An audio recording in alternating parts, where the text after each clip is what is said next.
Love marriage और arrange, Govinda जी और अमिताभ बच्चन, अमिताभ बच्चन जी, काजोल और माधुरी दीक्षित जी। माधुरी दीक्षित। कंटेंट क्रिएटर से पहले आपकी लाइफ कैसी थी? मैं एक सीनियर काउंसलर थी, IES कोचिंग है अपने यहाँ पे जयपुर में। जैसे कि आप पहले काउंसलर थी, तो आपने अपनी काउंसलिंग की जॉब क्यों छोड़ी? उस टाइम पे आदमी को अपनी औकात पता लग गई थी कि हम कहाँ स्टैंड करते हैं। लॉकडाउन की पीरियड में शायद आप एज अ वॉलंटियर भी आप कोविड सेंटर्स पे रही हैं। हाँ जी सर। हेलो नमस्कार दोस्तों, मैं राणा गुप्ता स्वागत करता हूं आप सभी का आज के हमारे नए एपिसोड में। आज हमारे साथ जो गेस्ट जुड़े हैं वो जयपुर के ही हैं और वो एक इन्फ्लुएंसर है, एक कंटेंट क्रिएटर है। तो आइए हम मिलते हैं सिमी से। हाय सिमी। हेलो, कैसे हो आप? बस बढ़िया, आप बताएं। बहुत बढ़िया। तो सिमी, सबसे पहले अब हम आपसे एक चीज जानेंगे हमारी ऑडियंस के लिए।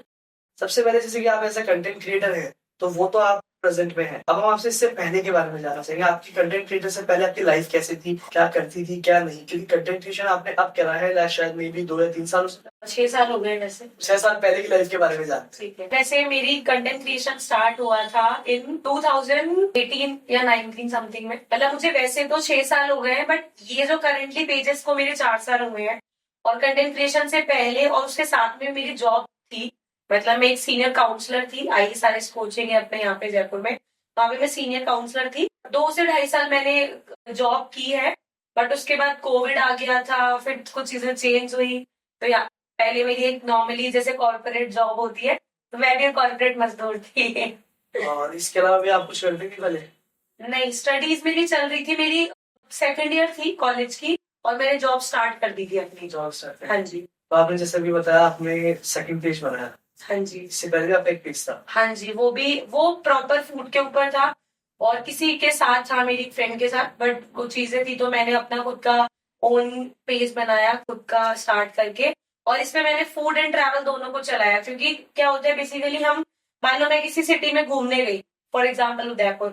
अब हम खाने से पहले ऑब्वियसली घूमते ही हैं। आज मैं किसी सिटी में गई हूँ, मैं घूमने के लिए जाऊंगी, ठीक है। बट हमारे पास डिमांड क्या आती है, अच्छा घूमने के कौन से प्लेसेस है, और फिर आप खाने का भी बताओ वहां पे खाने का क्या है। तो वो कहीं ना कहीं दोनों चीजें हर कोई बंदा कवर करता है। नॉर्मली आप भी जाओगे या आपके पेरेंट्स भी कहीं जा रहे, आप अच्छा खाना प्रेफर करोगे, अच्छी जगह घूमने के लिए प्रेफर करोगे।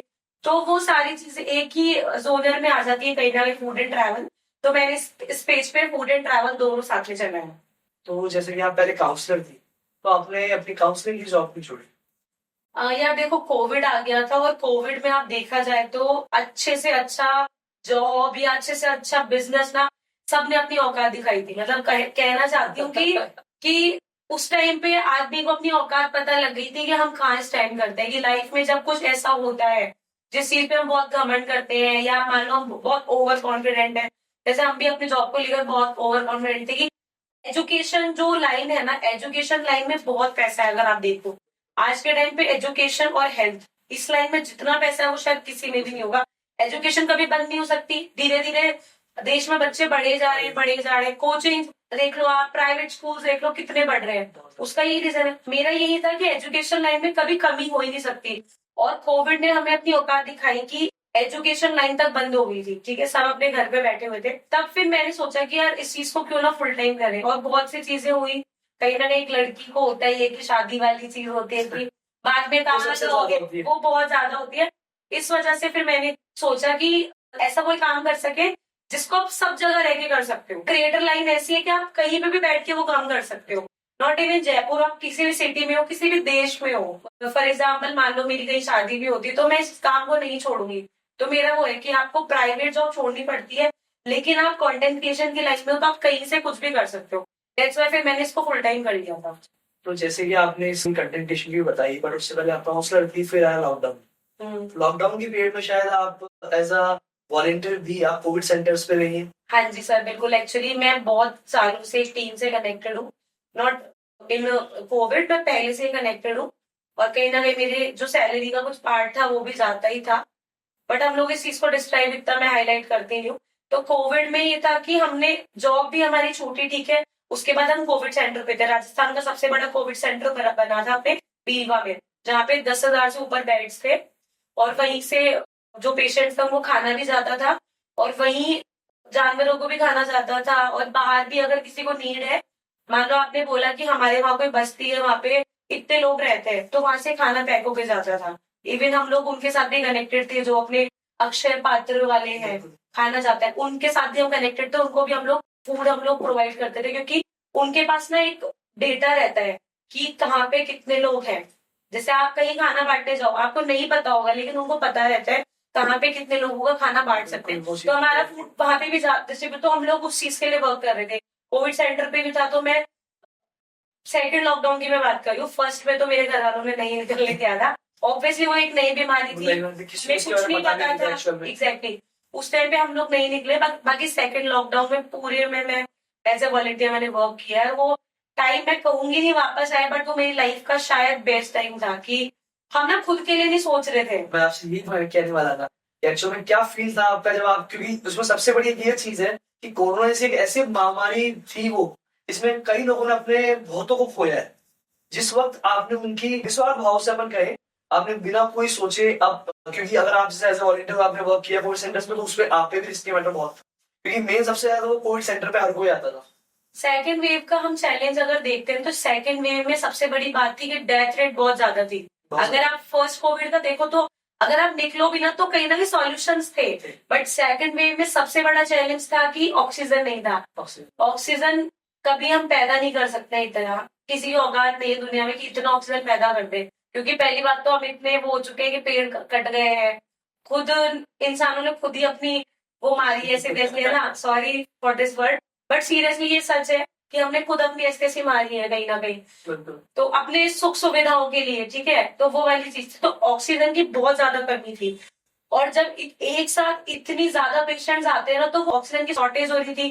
आप देखो लोगों ने अपनी रोटियां भी सेकी है कि आपको एक मान लो 100 रुपए की कोई चीज है, उसको हजारों लाखों में बेची है लोगों ने, अपना मतलब भी बहुत निकाला। तो बहुत से सर ऐसे लोग थे जिन्होंने हम इंस्पायर भी किया है, जो अपना सब कुछ छोड़ के और अपना अपना पूरा, जैसे सोनू सूद जी को आप देखो, बहुत काम किया उन्होंने कोविड वालों के लिए। कोविड के अंदर किया बेचारे गाँव से जो लोग आए थे शहरों में, तो उनको घर जाने की मैं हेल्प करी है। घर जाने की आज तक भी सोनू सूद जी जो है बहुत चैरिटी चला रहे हैं। को अगर आप सुना उनका 1 रुपए में खाना जाता है, तो मेरे को शुरू से है, मुझे खुद को सोनू सूद जी को कोरोना से लेकर अभी तक भी फॉलो करता हूँ, क्योंकि उनकी जो हेल्पिंग है वो कोरोना में नहीं थी, उन्होंने कोरोना में वही स्टार्ट की थी। ऐसे इंसान सब देखते होंगे, लेकिन इंसानियत ना बहुत कम लोगों में होती है, और मुझे लगता है ऐसे लोगों से हमें सीखना चाहिए। तो मैं भगवान की दया से कुछ ऐसे लोगों से कनेक्टेड थी स्कूल टाइम से, बट फाइनेंशियली मैं नहीं कर सकती थी इतना। लेकिन आपने फाइनेंशियली ना मैं यही बोल रही हूँ कि फिजिकली हमारे दिमाग में होता है कि पैसे से ही सब कुछ होता है, नहीं होता है। फाइनेंशियली मैंने कुछ नहीं किया कोविड में, मेरे पास खुद के पास देने को कुछ नहीं था, पापा की भी जॉब नहीं थी, बट फिजिकली हम नहीं किया। और रही पेरेंट्स की बात, तो हाँ सारे पेरेंट्स उस टाइम पे बहुत वो थे, और अपनी जगह सही है कि मेरी खुद की ज्वाइंट फैमिली, हमारे घर में 1 साल का बच्चा भी है तो बुजुर्ग भी थे। और हम अगर आप डॉक्टर्स की हमारा मैं ये चीज तो कह रहा हूँ कि पेरेंट्स अपनी जगह सही थी, क्योंकि ये एक ऐसी बीमारी है जो पता नहीं कब किसको लग जाए। और डॉक्टर्स ने भी ये बोला था कि एक छोटा बच्चा और एक बुजुर्ग, इनको बचा के रखो आप। तो वही शुरू में तो पेरेंट्स ने मना किया, बट जब आप अच्छा करते हो ना, सोच लेते हो ना, तो फिर वो मालिक आपका साथ देता है। तो मैं और मेरा भाई हम दोनों जाते थे, हम सुबह 4 बजे निकलते थे। इवन हमें गाड़ी लेने आ, मैं बता रही हूँ ना, आप अगर अच्छा करने के निकलोगे ना, वो भगवान खुद आपका साथ देगा। आपको कुछ जरूरत नहीं है कि मेरे पास गाड़ी नहीं है, मेरे पास पैसा नहीं है, ये नहीं, आपको सोचना है बस मुझे अच्छा करना है। कुछ गाड़ी खुद लेने आती थी हमें घर पे, रात को 8 साढ़े 8 तक हमारा लिमिट थी, इससे ज्यादा पापा अलाउ नहीं करते थे। और हमारी जो टीम मेंबर्स थी वो 24 घंटे काम करते थे। लेकिन आपकी सबसे बड़ी बात वो भी थी, आप एक लड़की होकर भले अपने भाई शायद आपसे छोटा आपका भाई, उनके साथ आप सुबह 4 साढ़े 4 बजे निकल जाते थे। सर ये सब बहुत इंपॉर्टेंट है। मैं खुद पेरेंट्स से रिक्वेस्ट करती हूँ सबके कि आपका बच्चा अगर अच्छा कर रहा है तो उसको करने दो। सबको पता होता है हमारा बच्चा गलत कर रहा है, सही कर रहा है, और ये हमारी भी जिम्मेदारी होती है कि हमारे पेरेंट्स अगर हमें छूट दे रहे हैं ना, एज अ गर्ल मैं ये चीज बोल रही हूँ कि छूट दे रहे हैं तो बच्चों को भी उसका गलत यूज नहीं लेना चाहिए। मेरे उम्र के बहुत लोग हैं जो बोल के जाते हैं घर पे कि हम बहुत अच्छा काम करने जा रहे हैं, और फिर पता नहीं क्या करते हैं। बहुत ज्यादा है। आज मैं जो मैं घर पे बोल के जाती हूँ ये चीज करने जा रही हूँ, साथ में हमारी खुद की लड़कियां वो बोल के आ रही है ये कर रहे हैं, लेकिन जब पेरेंट्स को पता लगता है उनका विश्वास उठता है। आज मैं अगर सच बोल के जा रही हूँ ना, कल को मुझे कुछ हो जाए तो कम से कम उनको मेरे पे भरोसा रहेगा कि हमें बता के गई थी। लोगों को और किसी को बताने का, मेरे घर में ज्वाइंट फैमिली में सबको जवाब देने नहीं बैठती हूँ। जैसे कोविड टाइम पे भी मेरे ताऊजी ने साफ मना कर दिया था कि कोई जरूरत नहीं कहीं जाने की, तुम्हारी वजह से बच्चों को कुछ हो जाए। और सर वो जगह अपने बिल्कुल सही थे, क्योंकि डेथ रेट बहुत ज्यादा थी, बहुत ज्यादा। मतलब हमारे आसपास इतनी डेथ हो गई थी, मेरे खुद के कई फ्रेंड्स हैं जिनके पापा मम्मी की डेथ हुई है। 24-24 घंटे हमारे फोन बजते थे, मैं इतना हेल्पलेस फील करती थी ना। जैसे किसी ने बोला बेड चाहिए, ये अब हम लोग हॉस्पिटल्स में हमारे काफी वो थे कॉन्टेक्ट, फोन करना नहीं हो रहा, बेड उतने में सामने वाला डेथ हो गई। हाँ, तो मतलब वो बहुत हेल्पलेस होता था वो टाइम की, यार क्या करूं मैं। लेकिन मैं आपको एक चीज करना चाहूंगा, हमारी और हमारे ऑडियंस में से आपको और आपसे जितने भी वॉलंटियर्स जिन्होंने कोरोना जैसे टाइम में लोगों की निस्वार्थ भाव से सेवा करी, उनका बहुत बहुत शुक्रिया करना चाहूंगा मैं सबसे पहले। सर क्योंकि आप और मुझे जैसे कि सबसे बड़ी प्रॉब्लम ये थी कि ऐसे नहीं आप लोगों को कुछ नहीं होता, आप लोगों को बहुत कुछ हो सकता था। ये मौत का ना बहाना होता है। वो जो टाइम था ना, वो कहीं ना कहीं भगवान हमें सिखाना चाहता था कि इंसान की कोई औकात नहीं होती है। जब जब आपका टाइम आता है, जैसे आता है ना, आपके पास कितना भी पैसा हो, कितना भी घमंड हो, कुछ भी नहीं कितना भी, मैं बता रही हूँ ना, पैसे वाले उनको मैं ऑक्सीजन यही बोल रही हूँ कि औकात पता लग गई थी सबको अपनी। हाँ तो सिमी, हम अब आपसे जानते हैं आपकी जर्नी कैसे स्टार्ट हुई, आप as a creator, as a influencer आपने कब और कैसे स्टार्ट किया, इसका आइडिया कैसे आया आपको? एक्चुअली क्या है कि मुझे घूमने फिरने का शुरू से शौक था। अगर मम्मी पूछ ले कि पीछे दुकान पे भी जाना है, तो मैं हाँ हाँ करती थी। मतलब शुरू से ही बहुत शौक था। तो जब हम कॉलेज में, तो हम क्या करते थे कि थोड़ी थोड़ी पॉकेट मनी, तो नहीं बोलूंगी, वो किराए के जो हमें पैसे मिलते थे, क्योंकि पॉकेट मनी नहीं मिली हमें, वो जो 500 रुपए 100 रुपए किराए के मिलते थे ना, हम लोग उसको सेव करके हम अलग अलग जगह जाते थे। अब चाहे स्ट्रीट हो या कैफे, उस टाइम भी कैफे बहुत कम हुआ करते थे ना, कुछ ना कुछ अलग जगह जाने का हमारे कीड़ा था मुझ में, मेरे दोस्तों में।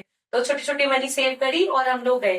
तो क्या होता था, लोग मुझसे ना पूछते थे, जैसे इंस्टाग्राम तो उस टाइम पे था नहीं, फेसबुक था, तो मुझसे लोग पूछते थे, अच्छा तू वहां गई थी ना, तेरा एक्सपीरियंस कैसा था, वहां गई थी ना, वहां गई थी ना। चाहे मैं एक डिश ही खाकर रहूं, बट था कि कीड़ा है कि नई जगह है, जाना है। वो चीज थी। पापा मम्मी को जबरदस्ती ले गए, वैसे वाला। तो ऐसे मतलब स्टार्ट किया था मैंने कि फिर मैंने ना एक पेज देख लिया था कि वो ना खाना डाल देते थे, मतलब कहीं पे खाना डाला, तो मुझे वहां से आएगी यार, मैं भी तो खाती हूँ, मैं भी तो जाती हूँ, मैं भी डाल सकती हूँ। ऐसे मुझे आइडिया है कि जब मुझसे लोग पूछते हैं, एक्सपीरियंस पूछते हैं, और मुझे तो लिटरली एक्सपीरियंस है, मैं फेक रिव्यू कभी नहीं देती हूँ कि मैं गई भी नहीं हूँ, मैं तुम्हें फालतू में एक्चुअली क्या होता है बिहाइंड द कैमरा जो भी देख रहे हैं, जैसे आपने मान लो फूड ब्लॉगिंग करी, आपने कहीं जाकर के कहीं जगह होता है पेड प्रमोशंस बहुत होते हैं, कहीं जगह क्या होता है आपको बुला लिया बट वहां पर टेस्टी खाना नहीं है, आपको तो उन्होंने रिव्यू डलवा दिया, कहीं जगह ऐसा होता है। नहीं, देखो मेरे साथ ये चीज है, मेरे कोटेशन में भी आपको लिखा हुआ मिलेगा कि अगर मुझे आपका फूड नहीं समझ आता है बिल्कुल भी, तो आई कांट प्रमोट यू। मेरी इसीलिए ऑडियंस धीरे बढ़ रही है। मुझे 4 साल है, शायद मेरे अब 50,000 हुए हैं, लोगों भी 6-6 महीने में हो जाते हैं। बट 50,000 में कम नहीं है ऐसे भी। बट मुझे वो ना, वो रिग्रेट नहीं है, मतलब वो मेहनत से बढ़े हैं। वही से आपसे कह रहा हूँ, सेटिस्फेक्शन इतना है कि भाई मैंने कुछ फॉल्स रिव्यू देकर या किसी को गलत नॉलेज देकर के मैंने आगे एग्जैक्टली, ना कोई फेक फॉलोअर्स बढ़ा के, ना कुछ, वरना आज के टाइम पे ये चीज बहुत है। इवन जब से रील्स का जमाना है ना, तब से ये चीजें बहुत है, क्योंकि रील्स के टाइम पे आप देखो 2 मिनट में कहाँ से कहाँ पहुंच जाता है इंसान। हम लोगों ने वो फेस किया जब पोस्ट चलती थी, आईजीटीवी चलते थे, आईजीटीवी 15-15 मिनट की वीडियोस होती थी, और उनको बनाने के अंदर आपके कम से कम 7-8 घंटे जाते थे। तब जाते हैं इंसान, तब जाके एक वीडियो बनती थी, उसकी एडिटिंग में जाता था पूरा पूरा दिन। तो वो चीज थी, वो सेटिस्फाइड है। अगर मेरे मेरे जो फॉलोअर्स है ना, क्वालिटी फॉलोअर्स है, मैं कुछ अपलोड करती हूँ ना, दे ट्रस्ट मी, वो वहां जाते हैं, मुझे फीडबैक देते हैं, मैं अपने पेज पर डालती रहती हूँ फीडबैक्स बीच बीच में। तो उसका यही रीजन है कि मुझे सेटिस्फेक्शन मिलता है। ऑनर्स जो होते हैं कैफे, रेस्टोरेंट, होटल के, वो बोलते हैं कि मैम आपकी रील देख कर आए थे लोग, क्योंकि पता लग जाता है आपको एकदम से, जब हाइप आती है ना, वो पता लग जाता है। तो वो बहुत बड़ा सेटिस्फेक्शन होता है कि फेक रिव्यू नहीं करना चाहिए। देखो लोग ना पैसे के लिए भी करते हैं, व्यूज के लिए भी करते हैं। इन्फ्लुएंसर्स खुद जान करके वो चीज, जैसे दिल्ली में आपने ट्रेंड सुना होगा कोविड में ओरियो मैगी का, कि वो कोई नहीं बनाता है स्ट्रीट पे, सीरियसली मैं बताऊं, वो पैसे देके बनवाई जाती है। आप अगर जो वियर्ड फूड देखते हो ना कहीं, आप अगर मेरे पेज पे वियर्ड फूड देखोगे ना, तो वो मतलब मिल रहा है। जैसे रिसेंट मैंने मचुरा की एक वीडियो डाली है, वहां पे जलेबी के साथ आलू की सब्जी खाई जाती है, वो जो सब्जी जो बेदमी पूड़ी के साथ सर्व होती है, और वो लिटरली खाई जाती है वहां पे लोग खाते हैं। ये कुछ नया नहीं उनके लिए, ये मेरे लिए नया था। बहुत पुराना है ये चीज। मैं ये बोल रही हूँ, अगर मेरे पेज पे आपको कुछ वियर्ड कॉम्बिनेशन दिखेगा, तो वो है उस सिटी में, वो बिक रहा है। तो वही चीज सबसे बेस्ट है कि आपकी ऑडियंस आपसे कनेक्टेड है। हाँ, वो आपसे आपके फेथ पे कनेक्टेड है। मैं आप फेक रिव्यूज देती हैं जो आप बताती है, और अगर वो विजिट भी करते हैं वहाँ, तो उनको वही मिलता है जो आपने उन्हें बताया। बिल्कुल सर, मेरा ऑनेस्ट रिव्यू ही होगा। आप कोई भी वीडियो देख लो, हो सकता है 19-20 हो, क्योंकि क्या होता है कि हमेशा सबके टेस्ट बर्ड्स सेम नहीं होते हैं। ये चीज मेरे साथ थोड़ी प्रॉब्लम आई है, क्योंकि मैं स्पाइसी खाने वालों में से हूँ, हर किसी को स्पाइसी नहीं समझ आता है, ठीक है। और रेस्टोरेंट में आप खाना देखोगे ना तो वो मीडियम होता है स्पाइसी, मतलब आप बोल सकते हो रेस्टोरेंट को जाके कि मुझे स्पाइसी नहीं खाना है, वो खाना है। उस चीज में कहीं ना कहीं मिसकम्युनिकेशन होता है लोगों और मुझमें कि आपने वो बताया था वहां का खाना बहुत स्पाइसी था, तो मैंने कहा मुझे स्पाइसी पसंद है, इसलिए मैंने आपको सजेस्ट किया। और मैं ये चीजें बताती हूँ अपने वीडियो में कि यहाँ का खाना कैसा है, फैमिली के अकॉर्डिंग है या नहीं है, कैफेज है वो यूथ के अकॉर्डिंग है या नहीं है। बट वही है कि लोगों की अपनी अपनी मैं कहना ये चाहूंगा होती कि है। सिमी जो है वो जेन्युइन और फेथ वाली जगह पर ही आपको बताती है, जहाँ वो खुद भी Seriously. बिलीव करती है कि भाई उनको भी सेटिस्फेक्शन मिल रहा है। क्योंकि मैं खुद अपने पेरेंट्स के साथ अपने दोस्तों के साथ जाती हूँ और मैं अपने पेरेंट्स को गलत चीज नहीं खिलाऊंगी, ना ही मैं सजेस्ट करूंगी वो चीज। एक इंसिडेंट मैं आपके साथ शेयर करना चाहती हूँ। अभी आई थिंक 1 वीक पहले की बात है, एक लेडी ने मुझे मैसेज किया और बहुत ही ऐसे धमकी वाले मैसेज की, आपकी एक बताई जगह पे मैं गई थी, इतना स्पाइसी फूड था, मेरा अपने जो फूड पॉइजनिंग हो गई है और ये वो केस करूंगी मैं आपके ऊपर, आप ऐसे रिव्यूज डालते हो। मैंने उनसे जगह का नाम पूछा, क्योंकि हो सकता है क्या पता, मतलब मैंने जगह का नाम पूछा, वो एक ढाबे का नाम था, ठीक है। मैंने पहली बार तो इस ढाबे से मुझे कोई पैसे नहीं मिले, वो बहुत ओल्ड ढाबा है जयपुर में। और मैंने कहा इस ढाबे में मेरे दादा के टाइम से खा रहे हैं मेरे दादाजी, और इस ढाबे में मैं हर महीने जाती हूँ अपने पेरेंट्स के साथ, अपने दोस्तों के साथ, मेरे दोस्तों को वहां का इतना खाना पसंद है, हम लोग हैं स्पाइसी लवर, और वहां पे आप बोल सकते हो कि आपको मीडियम स्पाइसी चाहिए, स्पाइसी चाहिए। ढाबे पे हाँ, सबसे बेस्ट पार्ट ये होती है कि सामने बनती है चीजें, रेस्टोरेंट्स में फिर भी किचन में क्या चल रहा है आपको नहीं पता। ढाबे पे डेली ग्रेवीज खत्म होती हैं, वो बनाते हैं इतना है यार, उनका पता है उनको कितना चलेगा। तो मैंने कहा इस जगह के बारे में तो मैं आपको लिख के दे सकती हूँ कि या तो आपकी खुद की तबीयत खराब है, आपसे झेलता नहीं है खाना, और जब आप नहीं झेल सकते बाहर का खाना तो क्यों खाना है आपको। आजकल आप देखो कितने नहीं, जैसे कि आपने बताया स्पाइसी था, उन्होंने स्पाइसी लगा क्या, तो पहले ही इस चीज को कंटे करना चाहिए यार, था। तो मैं तो साफ बोलती हूँ बाहर का खाना मैं तो सजेस्ट करती हूँ आप मत खाओ। एक एज के बाद शायद मैं भी नहीं खा पाऊंगी ये सब, ठीक है। आपकी खुद की भी श्रद्धा पता होती है आपकी बॉडी को, लेकिन फिर भी आप खा रहे हो, मेरी गलती नहीं है। आप एज अ क्रिएटर आप वहाँ जा रहे हैं, आप अपना रिव्यू दे रहे हैं, आपको अच्छा तो लगा, आपकी सेहत खराब हो रही है, देखो मैं सीरियसली चाहती हूँ कि ऐसी जगह मैं नहीं प्रमोट करूँ, ठीक है वो। नहीं बिल्कुल वो लेकिन चीज- जो जगह उन्होंने मुझे बताई ना, वहाँ पे मैं ऑलमोस्ट 1 वीक में 2 वीक में जाती रहती हूँ। वो ढाबा ऐसा है कि मेरे मुंह पे चढ़ा हुआ है। मैं ये चीज कह रहा हूँ ना, वो मिस्टेक सामने वाले की है, हाँ, मैं उनका टेस्ट नहीं समझ में आ रहा है, अपने सामने वाले की। गारंटी आप मेरे साथ चलो, कैसे आपका पेट, और मैंने कहा आपकी तबीयत नहीं है या फिर आपकी बॉडी को, देखो हर किसी की बॉडी हर कुछ नहीं पचा सकती। जैसे आज मैं भी हूं ना, मेरे भी कई बार आगे तबीयत खराब हो जाती है किस चीज में, तो वो मेरी गलती है, क्योंकि मेरी बॉडी हर चीज नहीं ऑब्जर्व कर सकती। एक एज के बाद आपको खाने पे कंट्रोल रखना पड़ेगा। आज मेरे दादाजी हैं, वो सब कुछ खा लेते हैं, क्यों, उनकी जो बॉडी है ना वो बहुत अच्छी है, उन्होंने पुराना अच्छा खाया हुआ है। मेरे दादाजी मुझसे ज्यादा फास्ट फूड खाते हैं, टू बी वेरी ऑनेस्ट, आज भी, और स्पाइसी भी मुझसे ज्यादा खाते हैं। हमारी तबीयत खराब हो जाती है, उनकी नहीं होगी भाई। अभी बीच में कितनी टच वुड नहीं गर्मी होनी चाहिए। इतनी बीच में गर्मियां थी ना, मुझे घर का खाना भी सूट नहीं कर रहा था, मैं दलिया वलिया ये सब खा रही थी, छाछ पी रही थी। मेरे दादाजी नॉर्मल खाना खाते हैं, तो ये हमारी भी है भाई। हम जब आपकी बॉडी की नहीं है वो कैपेसिटी, आप क्यों खा रहे हो अच्छा। मेन चीज यही होती है, अगर आपकी कैपेसिटी तो आप उसको लोअर आप करके तो दूसरे में केस करने को तैयार हो, सर मेरा बॉडी वेट इसीलिए ही बढ़ रहा है क्योंकि मैं हर जगह खा के आती हूँ, मैं दिखावे के लिए, मैं मेन लिटरली चीज खाती कहता हूँ हूँ। आपसे, सब लोग खाते आते हैं घर में, आप खाना कितना खाती है? मैं सुबह की रोटी घर से खा के निकलती हूँ, शाम का मेरा नहीं हो पाता है, क्योंकि जिस जगह आपके कंटेंट आते हैं, मैं रियली बोलूँ और ऑनेस्टली मुझे लगता है आप घर से ज्यादा मार्केट ये तो मेरी मम्मी से भी पूछ सकते हो। वही नहीं, मैं कहूँगा आपकी मम्मी को सिर्फ टेंशन नहीं होती है मैं बाहर खा के आती है फ्री है, पर मम्मी बोलती है जाओ इस्तीफी कराओ, जिस दिन तुम्हारी होगी ना पड़े रहोगी यहीं पे, बता देना दलिया बना दूंगी। मैं सुबह की रोटी खा के निकलती हूँ, सुबह की लिटरली कुछ भी हो मम्मी खिला के ही भेजती है। फिर जब शूट होता है ना वो 4-5 बजे के अराउंड होता है, अब वो ना सुबह हुई ना वो शाम हुई, वो ऐसा टाइम होता है जब आपने वो खा लिया ना, आपको फिर रात तक भूख नहीं लगी, तो वो मेरा हो जाता है। वो 4-5 बजे वाला जो टाइम होता है ना उसमें मेरा हो जाता है, उसके बाद मैं फिर कुछ नहीं खाती। साथ में आप एक ट्रैवलर भी है, आपने तक ट्रैवल करना है? मैंने जैसे पंजाब घूमा है, पंजाब तो बहुत घूमा है, दिल्ली हो गया, और अभी मैं उत्तराखंड तो चलो मैं पहले जाकर आ गई थी, उत्तराखंड हो गया, यूपी हो गया, उत्तर प्रदेश हो गया, राजस्थान तो ऑब्वियसली मैंने ऑलमोस्ट कवर किया ही है। धीरे धीरे कर रहे हैं, क्योंकि राजस्थान में भी ऐसे है कि बहुत कुछ है, बहुत कुछ। बाकी बेस्ट प्लेस अगर मैं बोलूँ तो मुझे पंजाब बहुत पसंद। तो सिमी, अब हम आपसे एक चीज जानते हैं, सबसे पहले जो आपका नेम है फूडी सिमी, जिस नाम से आपको आपकी ऑडियंस जानती है, वो फूडी सिमी नाम कैसे पड़ा? एक्चुअली मैंने स्टार्टिंग में इस पेज का नाम फूडी पांडा रखा, बट क्या है कि मुझे कुछ लोगों ने बोला कि फूडी पांडा करके कुछ कंपनी है, आई थिंक इंटरनेशनल कंपनी है मे बी, तो फिर बाद में प्रॉब्लम्स हो जाती है, वो कुछ केस वेस हो जाता है ऐसा कुछ, तो मेरे को डर लग गया था।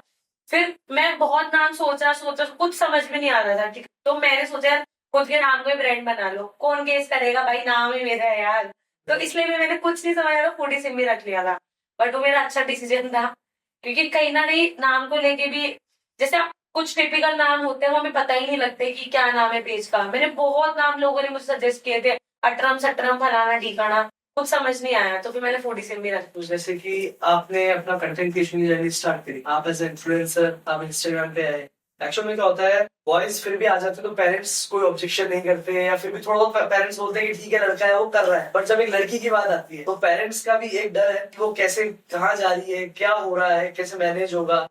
उसमें भी आपको बहुत प्रॉब्लम्स आई होगी, आपकी फैमिली में भी सबसे बड़ा इशू तो मैं, क्योंकि जितना मैं जानता हूँ फैमिली इशू सबके साथ रहता है इस कंटेंट क्रिएशन के प्रोफेशन में। तो आपके फैमिली रिएक्शन क्या था, आपने डील कैसे किया उन सबसे? सबसे पहले देखो, मैं बॉयज या गर्ल्स का नहीं मानती हूँ, क्योंकि बॉयज को भी बहुत चीजें फेस करनी पड़ती है। जैसे मेरे खुद के साथ के जो क्रिएटर्स थे बॉयज में मोस्टली ना छोड़ दिया, क्योंकि बॉयज पे वो रिस्पॉन्सिबिलिटी होती है कि एज के बाद आपको कमाना ही पड़ेगा। गर्ल्स पे रिस्पॉन्सिबिलिटी होती है कि एज के बाद आपको शादी करनी ही पड़ेगी, ठीक है। बॉयज का ऐसा है कि चलो वो घर में कैसे ना कैसे करके इसी को कंटिन्यू कर ले अपनी जॉब के साथ। गर्ल्स के साथ मेन प्रॉब्लम ये रहती है कि आपके जो गर्ल्स के डिसीजन है ना वो कोई और लेता है, शादी से पहले पेरेंट्स, शादी के बाद पति और उनकी फैमिली वाले। तो सेम चीज मेरे साथ आ रही थी। एक एज हमारे नॉर्मली ना 20-21-22 साल में शादियां हो जाती है। मेरे लिए 17 साल की जब मैं थी तब से मेरे लिए रिश्ते आने लग गए। तो मैंने लड़के भगाए हैं, टू बी वेरी ऑनेस्ट, और मुझे बहुत प्राउड फील होता है इस चीज पे, क्योंकि उस टाइम पे अगर वो शादी वादी वाली चीज हो जाती है ना तो आज करियर की तो बैंड बच्चों की होती, और कहीं ना कहीं मैं अपने पेरेंट्स को भी सपोर्ट नहीं कर पाती, ठीक है। वो एक मेन रीजन था मेरा कंटेंट क्रिएशन को आगे बढ़ाने का, कि जॉब आप कितनी भी कर लो, जॉब का कोई स्कोप नहीं होता। जैसे मैंने भी 2-3 साल जो भी जॉब करी है ना, आप कितना भी अपना बेस्ट दे लो, आपको रिप्लेसमेंट मिल जाएगी, आपको कभी भी रिप्लेस किया जा सकता है। तो वो चीज थी एक मैटर।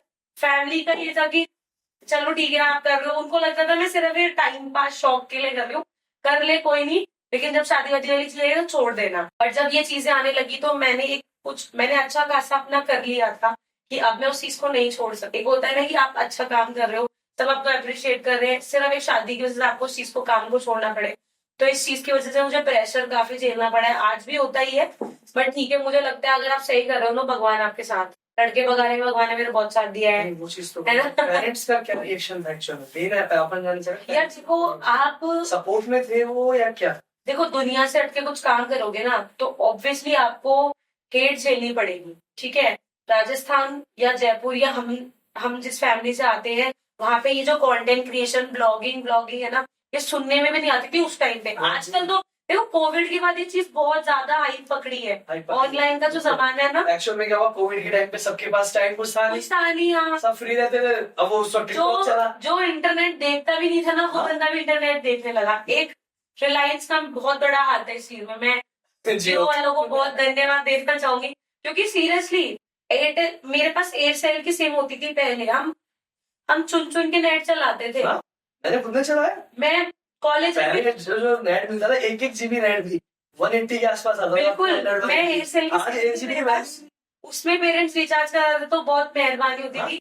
व्हाट्सएप ऐसे चलता था कि ऑन करा बंद, ऑन करा बंद, ये होता था कि डेटा 24 घंटे, तो वो चीज थी। आजकल तो आप ये देखो, पहले तो अपन नेट ऑन ऑफ करते थे, आज ऑन पड़ा एनी टाइम तो वीडियो कॉल चलता रहता है। हाँ, मतलब नेट तो ऑन ही रहता है। आप एक रिक्शे वाले से लेकर और एक लखपति, दोनों में एक कॉमन चीज है कि इंटरनेट है।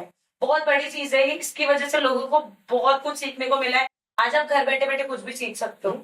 तो वो कोविड वाले टाइम पे चीज बेस्ट थी कि इंटरनेट था। और कोविड वाले टाइम में आपको पता हो तो रिलायंस ने, जियो ने ना कुछ 1 साल या 1.5 साल का फ्री दिया था। उस चक्कर में तो भयंकर ऐसा था कि जो डिजिटल नहीं था ना वो भी डिजिटल हो गया। मैं वही बोल रही हूँ कि आप बैठे बैठे, हमारी मम्मी स्क्रॉल कर दी है यार। वो तो ये भी अच्छी बात थी, बहुत अच्छी बात। हमारे दादी को देखना नहीं आता, आज भाई कम से कम मम्मी ये तो है भाई, कुछ भी उनको करना है तो अपने मोबाइल पे कि एटलीस्ट ना आपको प्रॉब्लम, जैसे मान लो मुझे कुछ सीखना है आज के टाइम में, आपको ब्लॉगिंग ही सीखनी है, आपको एडिटिंग सीखनी है, आपको कहीं जाने की जरूरत नहीं है।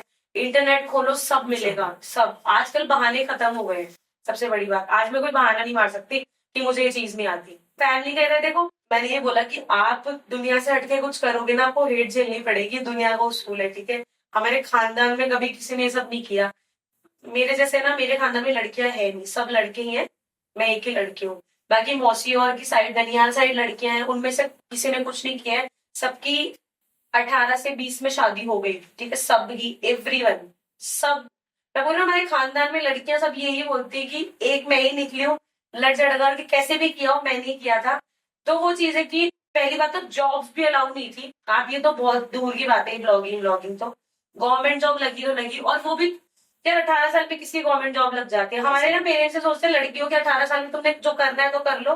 ग्रेजुएशन भी क्यों कराते हैं? क्योंकि एक लड़का मिल जाए, क्योंकि लोगों को पढ़ी लिखी नौकरानी चाहिए होती है। टू बी वेरी ऑनेस्ट, मेरे लिए बहुत रिश्ते आए हैं, 18 से 20 रिश्ते। कुछ लोगों ने मेरे को भी मना किया, कुछ के लिए मैंने भी मना किया। क्यों?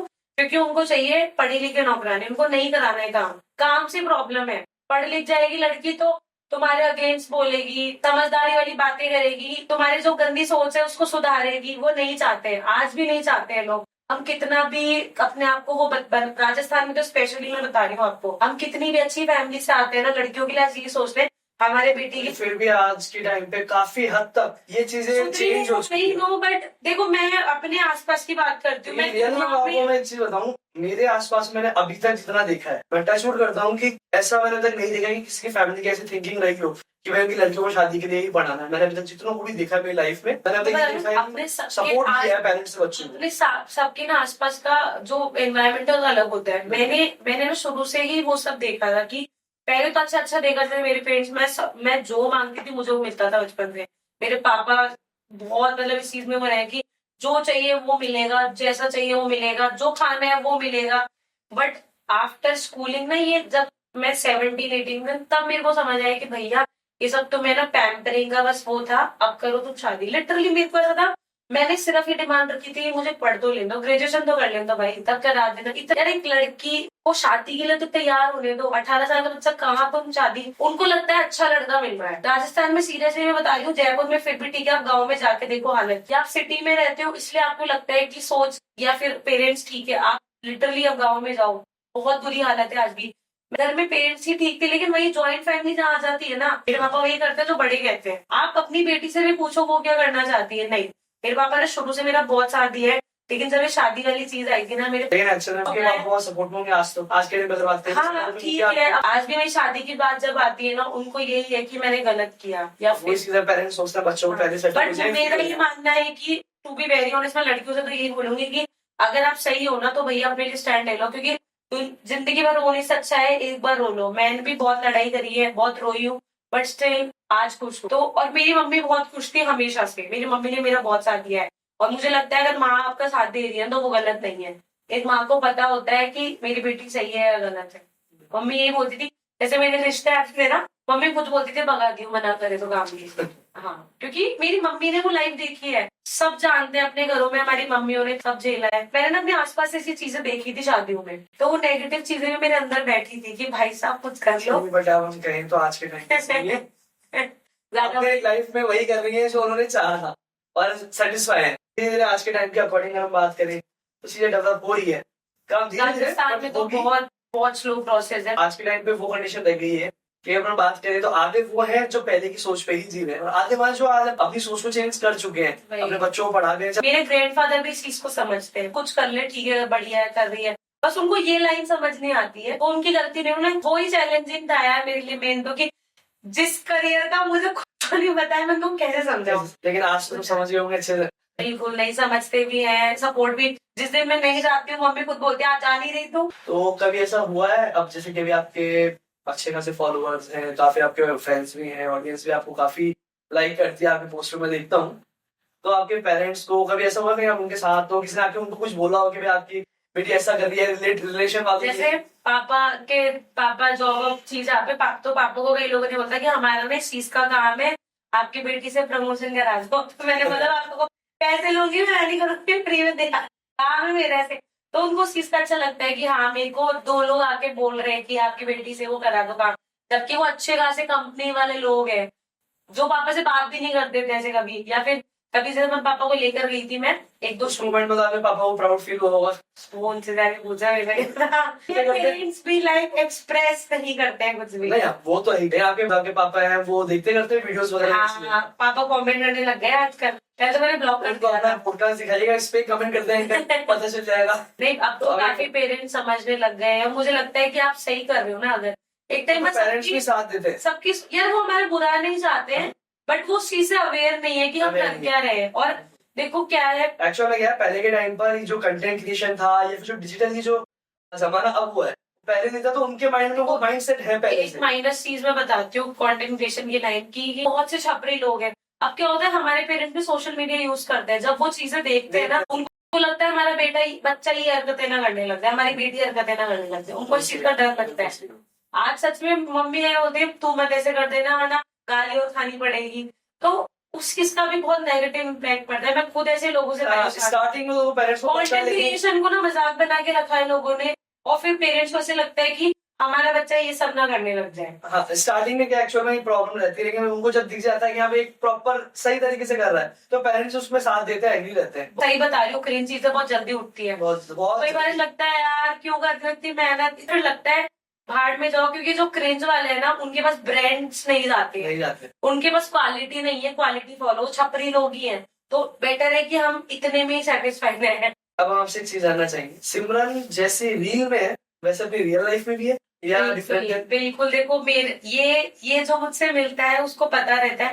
लोग ना देखो, जब तक आप किसी से मिलते नहीं हो, बात नहीं करते, लोग सोचते हैं घमंड होगा या ऐसा होगा वैसा होगा, बट जब भी कोई मुझसे मिलता है, मैं जैसी, इवन आपको रील में भी मेरा इतना पार्ट देखने को नहीं मिलेगा जब आप मेरे से पर्सनली मिलोगे, तो मैं तो डेफिनेटली मेरे मीटअप्स भी अरेंज करने की सोचती हूँ, अभी काफी टाइम से नहीं करी है, वो मैं इसलिए सोचती हूँ मीटअप्स अरेंज करना, ताकि जो लोग हैं वो मुझे जाने। और ऑब्वियसली रील में मैं प्रमोशंस करती हूँ, उसमें मैं कहाँ अपना पार्ट दे पाऊँ, बट मैं इसीलिए मीटअप्स अरेंज करती हूँ ताकि मैं अपने आप को और बता पाऊँ कि मैं क्या चाहती हूँ या मैं क्या हूँ। तो लोग मुझे बोलते हैं आप ना मेकअप नहीं करते, पर फिर भी आपकी वीडियोस बढ़िया लगती है, लोग इतना थोप थोप के पता नहीं क्या बनाते, तो वो मुझे लगता है कि वो मेरा प्लस पॉइंट है कि जो नेचुरलिटी में जो मजा है वो किसी चीज में नहीं। वो बहुत कम लोग समझते हैं। एक्चुअली क्या है ना, दिखावे की दुनिया हो चुकी है, कोई बोल भी रहा है ना तुम्हें, तुमने अच्छे कपड़े नहीं पहने, तुमने उसको गोली मारो, मैंने तुम्हारा काम देखा जाएगा। आज अगर ब्रांड्स मुझे मिले हैं ना, वो मेरे कपड़े या मेरे खूबसूरती इसकी वजह से नहीं मिले, आपके काम की वजह से आपको मिलेगा। क्वालिटी लोग या क्वालिटी ब्रांड्स नहीं है ना, तो यू हैव क्वालिटी, मतलब आपकी क्वालिटी होनी चाहिए, यू वांट क्वालिटी। ये सब दिखावन, अरे मेरे को ना नॉर्मली मैं कहीं जाती हूँ ना, मुझे लोग इसलिए पहचान लेते हैं क्योंकि मैं बिना मेकअप के ही वीडियो डालती हूँ। अगर मैं मेकअप में छुपे रहूंगी ना, तो कोई पहचानेगा भी नहीं। तो सिमी, अब हम आपसे एक चीज जानना चाहेंगे सबसे पहले, जैसे कि हमने देखा है कि आप राजस्थान पत्रिका में भी फीचर रही हैं, आपका लाइव इंटरव्यू भी रहा है राजस्थान पत्रिका के साथ, दैनिक भास्कर का जो सिटी भास्कर आता है उसके अंदर भी आपके इंटरव्यूज आए हैं, इवन आपका जो सक्सेस एक कॉलम है, सक्सेस कॉलम राजस्थान पत्रिका का, उसमें भी आपकी एक लाइव सेशन है पूरा, हाँ जी, जिसमें आपका इंटरव्यू हुआ है। मोटा मोटा देखो तो राजस्थान पत्रिका, दैनिक भास्कर हो गया, और रेडियो सिटी के साथ रहा है मेरा, 91.1 में रहा है और 98 में भी रहा है, मैं 2-3 रेडियो के साथ भी रहा है मेरा इंटरव्यू। और मतलब अच्छे जो प्लेटफॉर्म कहा जाता है जयपुर या राजस्थान के, उन सब के साथ मेरा इंटरव्यू हो चुका है। कैसी फीलिंग थी जब आपको राजस्थान पत्रिका में या सिटी भास्कर के जो उनका पेज है उसके अंदर आपको फीचर? वो जो सिटी भास्कर वाला, तो टू बी वेरी ऑनेस्ट बताऊं, मुझे पता ही नहीं था कैसा कुछ आने वाला है, क्योंकि जब वो छापा था तो भी मुझे नहीं बताया गया था। उससे पहले दैनिक भास्कर या राजस्थान पत्रिका में मेरा फूड के लिए कुछ छपा था कि मैं मुझसे किसी ने ना डिश ली थी, एक्चुअली मुझे कोई कॉल करके बोलता है ना कि वहाँ का क्या फेमस है, आपके पास फोटो है, मैं भेज देती हूँ। मैं लिटरली नहीं पूछती हूँ आप कौन हो, कहाँ से हो, क्या हो, क्यों पूछ रहे हो, नहीं। तो मेरे पास एक कॉल आया था और मुझे उस मैम ने बोला कि हमें एक बेस्ट थाली आप जयपुर में बताओ जो हम रिकमेंड कर सके या मैं खा सकूँ। उन्होंने मुझे कुछ नहीं बोला कि वो किस चैनल से है या उनको क्यों चाहिए, और मेरी भी आदत नहीं है पूछने की। आप मुझे रैंडमली कोई कॉल करेगा, पूछेगा, मैं बता देती हूँ। फिर उन्होंने तीसरे या चौथे दिन मुझे ना सुबह कॉल किया कि एक बार आप न्यूज़पेपर पढ़ते हो। मैंने मैम सॉरी मैं बहुत कम पढ़ती हूँ। तब मैंने न्यूज़पेपर देखा, फिर वो कॉलम देखा मुझे, तो वो मेरे लिए बहुत शौक था। तो आपको कैसा था कि आपको बिना आपको पता भी नहीं था, और आपका एक कॉलम जो कि दैनिक भास्कर और सिटी भास्कर जो होता है उसमें मोस्टली सिटी भास्कर के अंदर जो बॉलीवुड न्यूज बहुत ज्यादा आती है, उसके अंदर उस पेज में आपका जो आपका इंटरव्यू आपके बारे में कॉलम देखा, क्या फील था आपका? देखो मैं तो सबसे पहले तो मैंने अखबार उठा के पूरे घर में घुमाया है क्योंकि सरप्राइजिंगली मतलब एक होता है ना कि हम वो चीजें कभी सोचते ही नहीं है। मैंने कभी नहीं सोचा है कि मेरे साथ भी ऐसा होगा। बहुत छोटी जगह से आते हैं, बहुत छोटी फैमिली से, तो कभी सोचते नहीं। तो सबसे पहले तो दादा को दिखाया मैंने कि दादा सबसे पहले अखबार पढ़ते हैं, और वो इतना शॉकिंग होता है कि आपको भरोसा ही नहीं होता कि आप हो। 4 बार तो मैंने खुद ही पढ़ा, उसको मैं ही हो गया। फिर उसके जबकि फोटो भी थी मेरी, तो ऐसा लगता था शॉक। दादा को दिखाया, मम्मी पापा को सबको दिखाया।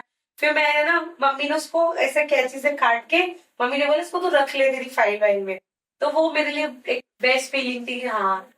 और जैसे कि अब हमने कई बार देखा है एज अ गेस्ट भी आपका इवेंट्स में आपको बुलाया गया है, कहीं आपको से एक अवार्ड भी मिला है, जितना मैं पता है एक डॉग शायद वेलफेयर का था, हाँ तो वो भी आपको मिला है।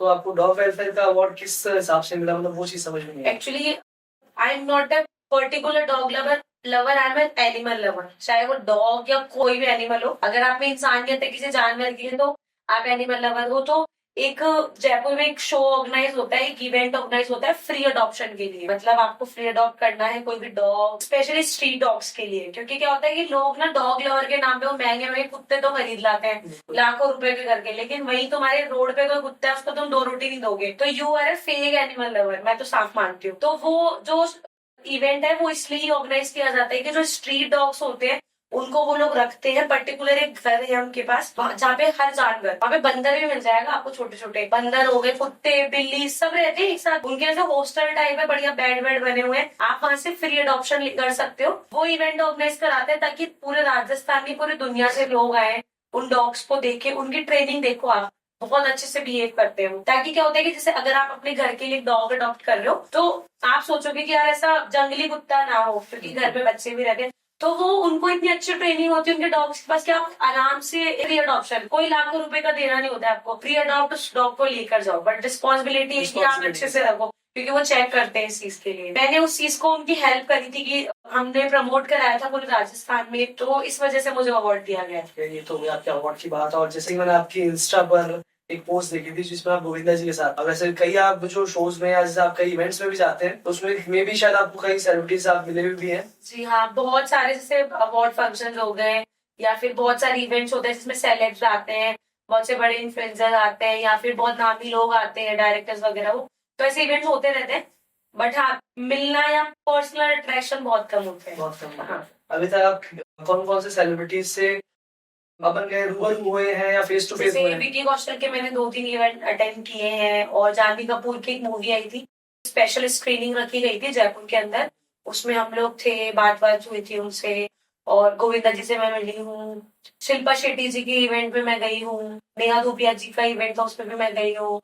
तो हाँ, ऐसे देखा है। और मेरा वो रहता है कि उनसे ना कुछ सीखने को मिलता है। जरूरी नहीं है आपकी फोटो वीडियो हो उनके साथ, नहीं, उनसे बहुत सीखने को मिलता है आपको। जब वो अपने पर्सनल एक्सपीरियंस शेयर करते हैं ना, फिर आपको लगता है यार जब वो कर सकते तो हम क्यों नहीं कर सकते। बिल्कुल। हाँ तो सिमी, अब एक चीज बताएं, एक्चुअली में क्या होता है, कई चीजें ऐसी होती है जैसे कंटेंट क्रिएटर्स इन्फ्लुएंसर्स की लाइफ को देखकर लोगों को लगता है काफी अच्छी लाइफ है इनकी, काफी सॉर्टेड है, काफी ये आरामदायक सबसे है। बड़ा जोक है। तो मैं कह रहा हूँ सबसे बड़ी चीज बिहाइंड द रील्स देखते हैं वो, तो उन्हें पता नहीं होता एक्चुअल में होता क्या है। और उनको ये लगता है कि भाई जो इन्फ्लुएंसर्स हैं जो वीडियो बना रहे हैं, इन लोग कितना मजा आया कि फूड वाली वीडियो बनाए, उनको खाना भी मिल गया, खाने की बनाएंगे, घूमने चले गए, उन्होंने घूमने की वीडियोस बना दी। लेकिन इसके पीछे भी बहुत सारी चीजें होती है। जैसे आप देखो, आज कोई भी फील्ड देख लो, सब में स्ट्रगल है, सब में काम। कोई भी फील्ड हो देखो, मेहनत आपको करनी पड़ती है। एक सीधा सा उसूल है, बिना मेहनत के कुछ भी नहीं मिलता है, कुछ भी। लेकिन दो दो फेज होते हैं। एक होती है जॉब। जॉब में होता है कि आपने जो काम किया उसका पैसा आपको मिलेगा ही मिलेगा। कंटेंट क्रिएशन में ऐसा नहीं होता है, जो आपने काम किया उसका पैसा आपको मिलेगा ही मिलेगा। कंटेंट क्रिएशन एक ऐसी लाइन है, आप कब सक्सेस हो गया आपको पता नहीं है। यूट्यूब जैसे होता है, यूट्यूब में काफी टाइम से कर रही हूँ, मेरा कुछ भी नहीं है अभी तक। 4 साल लग जाए, 5 साल लग जाए, 10 साल लग जाए, कुछ नहीं पता है। तो ये एक मिथ है कि हाँ कंटेंट क्रिएटर है, जो सामने दिख रहा है बहुत अच्छा अच्छा अच्छा अच्छा, वो ऐसा कुछ भी नहीं होता है। जैसे फूड से रिलेटेड अगर हम माने, आप जो सामने खाना देखते हो वो पूरा ठंडा हो चुका होता है फोटोज वीडियो से चक्कर में, वो खाने लायक बचता भी नहीं है। टू बी वेरी ऑनेस्ट, उस तब भी हमें जज करना पड़ता है वो खाना कैसा है। इसी में रेस्टोरेंट में कई बार बोलते थे कि आप गर्म खाओ, ऐसे तो टेस्ट खराब हो जाएगा। कोई भी चीज गर्म ही समझ आती है अगर आप खाने जा रहे हो, ठीक है। हमारी हेल्थ पे भी इफेक्ट पड़ता है, क्योंकि अगर मैं ठंडा कुछ भी थोड़ा थोड़ा थोड़ा थोड़ा मैदा में थोड़ा थोड़ा खा रही हूँ, मैदा कितना हार्मफुल होगा मेरे, ठीक है। ट्रैवलिंग का अगर आप देखोगे ना, जैसे मैं भी ऋषिकेश में गई थी शूट करने, ट्रैवलिंग वीडियोस में इतनी दिक्कत होती है, इतनी परेशानी होती है, इतने लोग आपको ऐसे देखते थे, वो आपको गुनाह कर रहे हो, ठीक है। उसके बाद धूप गर्मी मेरी अब तक टैनिंग नहीं गई है वो वाली, ठीक है। इतनी धूप थी कि डिहाइड्रेशन फील होने लग जाता है, फिर भी आपको बोलना है क्योंकि भैया कंटेंट बनाने आए हो। ये जो आप देखते हो ना रील्स में, इतना प्यारा रिजॉर्ट दिखा रही हूँ मैं, ये वो, हालत खराब हो जाती है शूट करने के अंदर, ठीक है। मतलब हिम्मत इतनी बनती है कि जाके अब थोड़ा रोटी खाने को मिल जाए, बस इतनी हिम्मत होके। तो वही ये जो लोग देखते हैं ना, ये वाव वाव, वो वाव तभी बनता है जब मेहनत होती है उसके पीछे की मेहनत कोई नहीं देखता है। आज कोई बंदा आईएएस ऑफिसर बना है, उसको जब शाबाशी देने आ जाएंगे, आप स्ट्रगल देखो उसका क्या, तब उसका कोई साथ नहीं देता है कि फालतू पढ़ रहे हैं, 2 अटेम्प्ट दे लिए, 3 अटेम्प्ट दे लिए, 4 अटेम्प्ट दे लिए, कुछ नहीं सबसे होता बड़ी है। बात यही तो होती है इससे आपके मेहनत में कोई साथ नहीं देगा, और जब आप सक्सेस हो जाओगे तो सब शाबाशी देने आ जाते हैं। क्योंकि एक्चुअल में होता यही है, इन्फ्लुएंसर्स की लाइफ में सबसे बड़ी ट्रेजेडी यही है, उसको ट्रेजेडी कहते हैं क्योंकि बैक साइड में वो बहुत मेहनत करते हैं, एक अच्छी रील निकालते हैं, अच्छी वीडियो क्रिएट करते हैं। मैं आज भी बोलती हूँ, कोई अगर ये बोल रहा है हमारी लाइफ बेस्ट है, मैंने कहा मेरे साथ चलो तो एक बार मैं बताती हूँ व्हाट इज लाइफ। और लिटरली जो लोग देखते हैं ना, वो यही बोलते हैं, जैसे रेंडमली मुझे कोई लोग मिल जाते हैं मेरे फॉलोअर, और वो मुझे जैसे शूट आउट करते हैं, बोलते हैं मैम सच में बहुत बहुत दिक्कत होती है ना आपको, क्योंकि लिटरली रोड पे खड़े होके वो करना, क्योंकि खुद अगर जब करेंगे जब समझ में आता है। हाँ भाई, रोड पे हमें 5-5 7-7 घंटे खड़ा होना पड़ता है, कोई धूप कोई बारिश कोई गर्मी नहीं।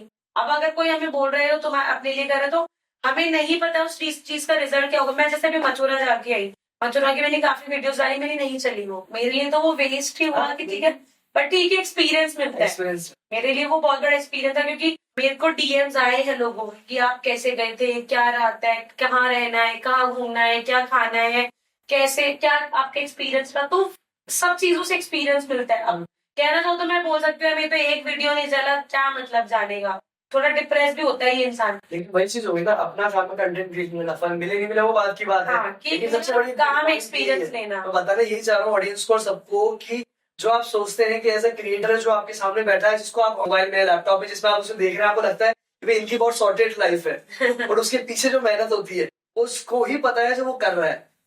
ऐसे ये गड्ढे नहीं पड़ गए, ऐसे टेंशन नहीं होती है, बहुत सी चीजें होती है सर, बहुत फेस करना पड़ता है इस लाइफ। तो सिमी, अब हम आपसे एक चीज जानते हैं कि जब आपने स्टार्ट किया था तब आप अपनी वीडियोस को शूट किससे करते थे, आपकी शूटिंग इक्विपमेंट्स क्या थे और आपकी एडिटिंग आप किससे करते थे? स्टार्टिंग में तो जब मेरे पास एंड्रॉइड फोन था, आज भी है वो, वही 10-15 हजार का जो नॉर्मल आता है फोन, उससे ही। और जब तक मेरे 20,000 फॉलोअर मेरे उसी से हुए हैं, 20-25 हजार। उसके बाद जाके मैंने आईफोन लिया था। अभी मेरे शूट जो होते हैं वो मोस्टली आईफोन से होते हैं। अगर क्लाइंट को चाहिए कि कैमरा का शूट है तो फिर उसके अकॉर्डिंग हम लोग कैमरा यूज करते हैं, वरना अदरवाइज आप मोस्टली वीडियोस आप आईफोन की ही देखते हैं, ट्रैवलिंग की हो चाहे फोन से रिलेटेड। तो मेनली आपके शूटिंग इक्विपमेंट्स क्या है? फोन हो गया, माइक मैंने अभी लिया 1 साल पहले, क्योंकि मैं वॉइस ओवर वीडियोस करती हूँ, या पहले भी मैं बोलते हुए वीडियोस करती थी, तो कहीं ना कहीं बाहर शोर होता है तो उस वजह से बोलने की आवाज नहीं आती। तो मैंने माइक लिया है, कोई सस्ता सा, बिल्कुल ऐसा कुछ महंगा महंगा नहीं है। और एक अपना फोन हो गया, फोन में ही मैं एडिटिंग करती हूँ अपनी। तो अब एक चीज बताएं, जैसे कि जब आपने स्टार्ट किया था तो ऐसा आपके साथ नहीं सबके साथ होता है कि स्टार्टिंग में अपन करते हैं तो ना व्यूज आते हैं, व्यूज भी बहुत कम आते हैं, ग्रोथ भी जल्दी नहीं मिलती है। एक्चुअली में क्या होता है जब अपन बनाते हैं या कोई भी कंटेंट क्रिएशन में आता है, उसकी थिंकिंग होती है कि हम जल्दी जल्दी ग्रो करें, कि हमें व्यूज भी आए, हमें फॉलोअर्स भी मिले। तो आपके फॉलोअर्स भी नहीं थे ना, आपको जैसे स्टार्टिंग में व्यूज भी नहीं आ रहे, रीच नहीं मिल रही है, तो आप उसे क्विट करने का कभी मन हुआ? जब मैंने स्टार्ट किया था नई चीज, ये उस टाइम पे कोई प्रोफेशन था ही नहीं। लॉकडाउन के बाद जाके ब्लॉगिंग इज कोई प्रोफेशन। उससे पहले ना पेमेंट्स थे इस लाइन में, ना कोई फुल टाइम था कुछ किसी का, कुछ भी नहीं था, तो मैंने कभी एक्सपेक्टेशन रखी नहीं है, ठीक है। और रही व्यूज की बात, तो वो आज भी होता है, आप कितना भी सक्सेस हो जाओ सोशल मीडिया पे, कभी भी व्यूज वगैरह आपके अकॉर्डिंग नहीं आएंगे। अच्छे से अच्छा कर लोगे तो भी कई बार व्यूज कम आते हैं, घटिया सब कुछ भी पोस्ट कर दोगे तो उससे व्यूज बढ़ जाते हैं। If you are in social media ना, तो आप भूल जाओ व्यूज का, तो या फिर आप लाइक्स का, फॉलोअर्स का फलाना ढीकना। काम करना इज वेरी इंपॉर्टेंट। फॉलोअर्स आपके कंटेंट के अकॉर्डिंग आएंगे। जैसे अगर आप सच में कोई अच्छा कंटेंट क्रिएट करते हो ना, तो आपकी स्लो ग्रोथ होगी, लेकिन जो ग्रोथ होगी वो बहुत अच्छी होगी। अगर आप क्रीप कुछ करते हो ना, तो आपकी ग्रोथ बहुत जल्दी होगी। ये मैंने खुद रियलाइज की है ना। बहुत जल्दी आप बढ़ोगे, लेकिन आपके पास क्वालिटी फॉलोअर्स नहीं होंगे, क्वालिटी ब्रांड्स नहीं होंगे। तो मतलब मेरा यही है। काफी पेड प्रमोशंस भी करते हैं? हाँ जी, अब मोस्टली मेरे पेड प्रमोशंस होते हैं। मैं बता रही हूँ, लॉकडाउन से पहले इस चीज में कोई करियर था ही नहीं। लॉकडाउन के बाद थोड़ा अच्छा करियर आया है। कहीं ना कहीं पेमेंट्स भी आए हैं। थोड़ा आपके जो आसपास के इन्फ्लुएंसर्स होते हैं, अगर वो अच्छे से मिलके चले तो आप एक मार्केट सेट कर सकते हो। पहले ऐसा मार्केट सेट था ही नहीं, तो हम लोगों ने खुद मार्केट सेट किया, पेमेंट देना एक दूसरे को स्टार्ट किया, तब जाके चीज हुई। वरना हम फ्री में ही जाते थे, फ्री में ही सारा काम करते थे। तो पहले आपने जब स्टार्टिंग में कर होंगे तब तो आप अपने अपने खुद के खर्चे पर ही आपने काफी सारे वीडियोस बनाए, कि चाहे वो फूड के ऊपर हो, चाहे किसी के आप ढाबे पे हो या किसी का रेस्टोरेंट हो, वहाँ पर अपने बिल्कुल, हम expenses लोग पे खुद करेंगे। जाते थे, मैं कैब से जाती थी। मैं बता रही हूँ, अपनी खुद की जो जॉब की सेविंग्स थी मैंने वो ही खत्म करी है पूरी। तो खुद की मैं कैब से ही जाती थी, कैब से आती थी, खुद का जो खाना वाना होता तो सारा हम लोग खुद पे करते थे। और अगर कोई रेस्टोरेंट में बुला भी रहा है नॉर्मली, तो वो ज्यादा से ज्यादा में फूड स्पॉन्सर करते थे, कोई पेमेंट वेमेंट नहीं होता था। हाँ, तो बट अब ये है, चलो उस वक्त आपने इतना कुछ किया, अपनी सेविंग्स लगाई, उनके एक्सपेंसेस पे आप करते थे सब, लेकिन आज ये आपको इसमें वो नहीं है, अब वो खुद के एक्सपेंसेस के उस सोचने टाइम पे पड़े। बेस्ट पार्ट ये थी कि हमें ना एक्सपेक्टेशंस नहीं थी कि ऐसे आजकल जो कंटेंट क्रिएशन में आ रहा है ना, उसके एक्सपेक्टेशंस ये होती है, मेहनत आप ये करते हो और एक्सपेक्टेशन ये होती है कि हमारे 2 दिन में इतना हो जाए, हमारा ना 2 दिन में बिजनेस ऐसे हो जाए, हमारे इतने फॉलोअर्स हो जाए। एक्चुअल में क्या, आज की जो यंग जनरेशन है, उन सबके माइंड में एक चीज होती है, हम उनको ना- आज करें और कल हमें मिले। मतलब पेशेंस नहीं है, Patience पेशेंस लेवल आप चाहे गिरने को तैयार हो। मैं यही बोल रही हूँ ना, कंटेंट क्रिएशन को लोगों ने मजाक बना दिया है। बिल्कुल। आप कुछ भी क्रिएट करो, अगर उसमें थोड़े व्यूज आ भी रहे हो, तुम्हें लगता है कि Actually, यही करके मैं आगे बढ़ सकता हूँ। एक्चुअली एक चीज ये हो गई है कि आजकल जो कंटेंट क्रिएशन में आ रहे हैं, जो एक तो एक प्रॉपर अपना माइंडसेट लेके आते हैं कि भाई मुझे कितना ही टाइम किसी का लगेगा, सोच तरीके से करना है। बिल्कुल वो रहता है। लेकिन ये सोच के आते हैं कि भाई मुझे तो बहुत जल्दी फेम पाना है, मुझे बहुत जल्दी ग्रोथ चाहिए, या मुझे ऐसा चाहिए मेरे फॉलोअर्स हो रहे हैं, मुझे मैं कहीं जा रहा हूँ तो मुझे पहचान रहे हैं। तो वो क्या करते हैं, फिर वही अपनी वाली मतलब कंटेंट ऐसे बनाते हैं जो शायद नहीं बनाने की चाहिए। कई ऐसे कंटेंट होते हैं जो लोग बाग सोचते हैं, जो क्रिएटर्स होते हैं, जो नए जो आते हैं, ये सोच के कि उनको फेम मिले, वो कुछ भी बनाना चालू कर देते हैं एक फेम की, और जब नहीं मिलता तो बहुत जल्दी छोड़ के भी चले जाते हैं। मैं बोल रही हूँ ना कि लोगों को ना ग्रोथ या फिर क्वालिटी नहीं चाहिए, दे वांट ओनली या तो फेम, या फिर उनको कुछ भी करके सिर्फ फॉलोअर या लाइक चाहिए, बस वो वाली चीज है। देखो, मैं फूड ब्लॉगिंग है, मैं बात करूँ तो आज भी भारत में ऐसा है, इंडिया की मैं बता रही हूँ फूड ब्लॉगिंग का, कि जो बहुत अच्छा कर रहे हैं ना, उनके पास कोई इतना फेम है नहीं, लेकिन वो अच्छा खासा कमा रहे हैं और अच्छा खासा बहुत अच्छा करके बैठे हैं अपना। तो वो मुझे यही बोलते हैं कि या तो तुम फेम फेम के चक्कर में चिल्ला लो, ठीक है, फेम पाने ना तो तुम अब पेड भी जैसे आप सेलिब्रिटीज का आप देखते हो कि उनके जो वीडियोस आते हैं ना जिन चैनल्स पे, वो सब पेड होते हैं, पेड़ होते ठीक है। रियलिटी है ये बात, अपने आप को फीचर कराने के लिए वो डलवाते हैं। 90% तो फेम हम लोग सुनते हैं वो सब, ये तो 90% पेड़ है ना, होते हैं। पेड होते, वो सब तो मैं भी कर सकती हूँ। आज मैं अगर उन चैनल्स को पैसे दूंगी ना, तो मैं भी कल को उन चैनल्स पे एक्चुअली देखना सोशल मीडिया की थोड़ी एक चीज हो गई है कि सिम भी एक कि बात अगर नहीं है। किसी को भी अपने आप को फीचर करना है, प्रमोट करना है, हाँ। तो वो अपने आप को स्पॉन्सर खुद स्पॉन्सर करते हैं। वेडिंग्स आप देख लो, वेडिंग्स में लोग अपने आप को फीचर करवाते हैं बड़े बड़े पेजेस पे अपनी हाँ। वेडिंग, कि हमें फेम चाहिए। तो पता नहीं, फेम पाना कोई मुश्किल काम नहीं होता, लेकिन इज्जत पाना सबसे बड़ी चीज होती है। इज्जत पाना, दूसरा जो ऑडियंस अगर आपको फॉलो करती है तो आप रेगुलर फॉलो करो, ऐसे नहीं आपने एक चीज देखी उसको फॉलो कर लिया, कुछ टाइम बाद वो आपसे अलग हो जाए। कि मुझे कई मैसेज आते हैं कि वो लोग बोलते हैं हम आपको तब से फॉलो कर रहे हैं जब आपके 5000 फॉलोअर थे, उन्होंने मेरा क्वालिटी कंटेंट देखा है, इसीलिए वो मेरे से 4 साल तक कनेक्टेड है।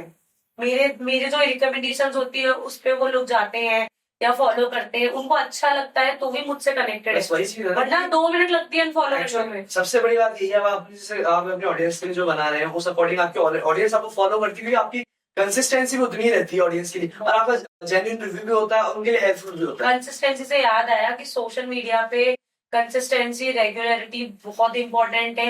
ये एक सोशल, अगर कोई क्रिएटर है ना, सोशल मीडिया इन्फ्लुएंसर है, उसको उससे आप, अभी थी मैं बता रही हूँ, अगर मैं 3 दिन भी कंटेंट क्रिएशन नहीं करूंगी, 3 दिन भी पोस्टिंग नहीं करूंगी ना, नया कंटेंट नहीं डालूंगी, लोग आपसे बोर हो जाएंगे और आपको अनफॉलो कर देंगे। इंस्टा का एल्गोरिदम या सोशल मीडिया का एल्गोरिदम ऐसा है कि वो आपको लात मार देता है, आपके व्यूज गिरने लग जाएंगे, आपकी जो वीडियोस है वो आपके फॉलोअर्स तक भी नहीं जाएगी। और तो छोड़ो, जैसे आपने चीज करी थी, ये सबसे जरूरी है, क्योंकि जो सोशल मीडिया या फिर अपन ऐसे इन्फ्लुएंसर आता है, क्रिएटर आता है, उसके लिए कंसिस्टेंसी सबसे ज्यादा मैटर करती है, बहुत जरूरी है। सबसे पहले। दूसरी हमारी जैसे फर्स्ट हमारा जो पॉडकास्ट, हमारा फर्स्ट एपिसोड जो रहा था अर्थान खंडेलवाल के साथ, उनके साथ भी एक चीज थी जिसके अंदर हमने एक चीज उनसे पूछी थी, क्रिएटर के लिए सबसे ज्यादा जरूरी क्या होना चाहिए कि वो अपने क्रिएटर की जर्नी में, अपनी जर्नी के अंदर कंटेंट क्रिएशन में, इन्फ्लुएंसर के रूप में वो टिका रहे। तो उनका भी एक जवाब था जो कि मैं भी आज इस चीज को उससे भी कहना चाहूंगा, वो एक चीज थी पेशेंस। पेशेंस लोगों में नहीं है, और एक मेन क्वालिटी की आप क्वालिटी कंटेंट दे रहे हो या नहीं, यानी आपका कंटेंट नॉलेजेबल है या नहीं। बिल्कुल, वो चीज तो बहुत मैटर करती है। वही। अगर आपने उस चीज को तरीके से फॉलो करा है कि आपका कंटेंट अच्छा है, क्वालिटी कंटेंट है, आपकी कंसिस्टेंसी बरकरार है, तो उसके साथ में आप में एक पेशेंस भी बहुत जरूरी हो जाता है। बहुत जरूरी है, क्योंकि आपके ये होने के बावजूद जब तक आप में पेशेंस नहीं होगा तब तक आप आगे नहीं बढ़ सकते। क्योंकि सोशल मीडिया एक ऐसा प्लेटफॉर्म है, अगर आपको रातों रात भी आपको फेम मिल सकता है, मैं ये बोल रही हूँ। ना चाहते हुए भी आप चाहे साल भर, 2 साल, 5 साल मेहनत करो, और रातों रात अगर फेम मिल भी गया ना अगर आपको, तो कोई गारंटी नहीं है कि 2 दिन में लोग आपको भूल जाएंगे। अब उससे कंसिस्टेंसी बहुत जरूरी थी। जैसे कि आपने देखा होगा, एक लड़की थी जिनको काफी टाइम, जो आज तो एक काफी अच्छी इन्फ्लुएंसर है, वो अंजलि अरोड़ा, आपको ध्यान हो, रातों रात वो उनको जो फेम मिला था। वो एक लड़की थी जिसके गाने वायरल हुए थे, डिंचक पूजा। ठीक है, हम लोग तो शायद उस टाइम कॉलेज में थे और कोई कंटेंट क्रिएशन वाली लाइन में भी नहीं थे। वो फेम किसी काम का नहीं होता है मेरी नजर में। इस चीज से मुझे भी एक चीज याद आई है, और मुझे वैसे फील चाहिए एक लड़की थी जो बहुत फेमस हुई थी, रानू मंडल, हाँ, आपको ध्यान होगा, इंग्लिश रेशमी, उन्होंने उनको चांस दिया था, हाँ मेरे को वो काफी आगे गई थी, बट काफी टाइम बाद उन्हें फेम नहीं है अब करंटली। उस वक्त जो उनका फेम रहा था वो काफी लोग हाई है ना पे था। बहुत जल्दी भूल जाते हैं आपको, आप कुछ भी कर लो लोग बहुत जल्दी भूल जाते हैं। अगर आप करंटली रानू मंडल है, social उसको उस media- वक्त तो बहुत जानते थे, आज के टाइम पे रानू मंडल जो हाँ, है मैं नाम कोई पता ही मेरे को नहीं खुद को दिमाग में आ रहा है, उस टाइम काफी हाइप पे था। बिल्कुल। मैं यही बोल रही हूँ कि देखो वल्गैरिटी से तो हर कोई उठ सकता है, ठीक है, क्वालिटी फॉलोअर्स कहाँ से मिलेंगे जो आपकी। आज मेरे पेरेंट्स के पास आके कोई ये बोल रहा है ना कि आपकी बेटी बहुत अच्छा काम कर रही है, वो मेरे लिए बहुत बड़ा अवार्ड है। मैटर वो करता है जो आज आपसे जुड़ा है वो हमेशा से ना जुड़ा कि है। मेरे पेरेंट्स के पास कोई ऐसे आके बोले कि आपकी बेटी ये दिखा के पता नहीं क्या कर रही है, आपकी बेटी नाचना से क्या, वो बहुत मेरे लिए ऐसा है कि भाई मुझे नहीं चाहिए वो पैसा और फेम। वही चीज कर रहा हूँ ना कि होना ऐसा चाहिए कि अगर कोई आपसे आज जुड़ा है तो हमेशा से जुड़ा रहे। एग्जैक्टली, आपसे आपसे सीखे वो। मैं देखो तारीफ नहीं कर रही हूँ, बट सीरियसली जैसे मैंने बताया मेरे खानदान में किसी ने ये काम नहीं किया है, ये वो मेरे सोशल मीडिया पे काम करने के बाद ना मेरी कजन है, शी इज ना वो मेकअप आर्टिस्ट, ठीक है, क्लाइंट्स मिलने लग गए हैं सोशल मीडिया के थ्रू। उसका काम बहुत अच्छा था, बट होता ना सोशल मीडिया से आप बहुत लोगों तक पहुंच सकते हो। तो सोशल मीडिया ऐसी चीज है जिससे आप अपने आप को आगे बढ़ा सकते हो। एग्जैक्टली, लेकिन तरीके से। अब उसने अपना काम दिखाना शुरू किया सोशल मीडिया पे। मैंने बोला तू तेरे पास एक टैलेंट है, क्योंकि उसकी मम्मी खुद ब्यूटी पार्लर था उनका, बट एक ब्यूटी पार्लर और आजकल के मेकअप आर्टिस्ट सैलून में बहुत डिफरेंस होता है। उसने अपग्रेड किया अपने आप को, उसने और अच्छे प्रोफेशनल कोर्स सीखे, ठीक है, 16 साल की एज में, ठीक है, जो जहाँ पे बच्चे टॉफी चॉकलेट के लिए मारामारी करते हैं, ठीक है, 16 साल में वो अपने घर से 30 किलोमीटर दूर जाती थी मेट्रो से सीखने। अब उसका कंप्लीट हो गया, सो क्लाइंट्स मिलने लग गए सिर्फ और सिर्फ सोशल मीडिया की वजह से। उसकी एक बुआ है, उनको भी इंटरेस्ट था किचन विचन में, ठीक है, मेरे वीडियोस देख के उनको लगा कि मैं घर में बैठी रहती हूँ, किचन का शूट स्टार्ट कर लेती हूँ। अब वो किचन का शूट करते उनके पास ऑर्डर्स आने लग गए। वही चीज हो गई ना, आपको कंसिस्टेंसी, आपका कंटेंट, आपका पेशेंस, ये तीन चीज आपको रखनी पड़ेगी, तभी आप सोशल मीडिया पे as a creator, as an influencer आप सेटअप हो सकते आप इंस्पायर भी कर सकते हो लोगों Inspire को कि आप अच्छा कर रहे हो। तो आपसे छोटे आपके बड़े, एक मुझे एक ब्लॉगर मिले थे एक इवेंट में, उन्होंने बताया कि मैंने सिमी आपको देख के शुरू किया था उनकी वाइफ के साथ। उनकी वाइफ और वो लोग इतनी तारीफ करते, मैंने कहा भाई मैंने तो ऐसा कुछ किया भी नहीं है, बट आप उनके नजरिए से सोचो कि वो मेरे को कितना एडमायर कर रहे हैं कि उनका ना अपने बिजनेस से हैं, जिन्होंने आपको देख के भी स्टार्ट किया। आज वो अच्छा खासा कमा रहे हैं, बहुत अच्छा कर रहे, मुझसे भी अच्छा कर रहे हैं। मैं तो सच बात बताऊं, क्योंकि मेरा माइनस पॉइंट ये था कि मैंने यूट्यूब टाइम से स्टार्ट नहीं किया, अभी भी मेरा इतना ग्रोइंग नहीं है। उनका यूट्यूब बहुत अच्छा कंसिस्टेंट नहीं है। मैं वही बता रही हूँ, मेरी माइनस पॉइंट ये रहा है कि यूट्यूब पे मैं टाइम से ध्यान दे रही थी, तो आज क्योंकि इंस्टाग्राम आपको कुछ भी नहीं देता है। इंस्टाग्राम पे आपको वैसे ही पेड प्रमोशंस मिलते हैं तो ही कुछ मिलता है, वो भी आपकी मेहनत के अकॉर्डिंग नहीं मिलते, कि आप जो रिवॉर्ड दे रहे हो ना उतना आप डिमांड कर ही नहीं सकते। जयपुर जैसे सिटी में तो लिटरली नहीं कर सकते, जयपुर अभी काफी पीछे है इस चीज में। बढ़ेंगे, उसमें भी आगे बढ़ेंगे जयपुर से। मैं बहुत बड़ा है सर, जहाँ पे 2 रुपए भी नहीं मिलते थे वहां आज हम थोड़ा तो डिमांड तो कर पाते फर्स्ट इनकम आपकी क्या थी? 200 रुपए समथिंग, वो भी पेट्रोल के बोले थे कि भाई अभी तक ये तो देना शुरू करो। फिर 500 से ऐसे स्टार्टिंग थी, 200-500। तो अभी तक आप किस स्टेज पर पहुंचे, अगर हम आपका रिव्यू जानना चाहें, अगर आप मंथली, अगर हम सिमी का। देखो मैं मंथली का तो कुछ भी नहीं कह सकते फिक्स, क्योंकि क्या होता है कि क्रिएटिव फील्ड ऐसी है कि कभी कुछ है तो कभी कुछ नहीं है। तो आज भी होता है ऐसा कि अभी से लास्ट मंथ बहुत गर्मी थी जून में, तो हाँ। किसी का काम नहीं चल रहा था, रेस्टोरेंट लाइन कहाँ चल हाँ, रही थी, तो मुझे कोई शूट्स नहीं आया। मैंने एक इन्फ्लुएंसर से भी शूट बात नहीं हुई थी इस किया है, बारे में, उनका भी कहना था कि जून के अंदर सबके डाउन थे। एक शूट नहीं आया मुझे, एक शूट जहाँ मेरे ऑलमोस्ट हर 2 दिन बाद शूट होते थे ना, अभी मार्च अप्रैल समथिंग में, वही जून में मेरा एक भी शूट नहीं था।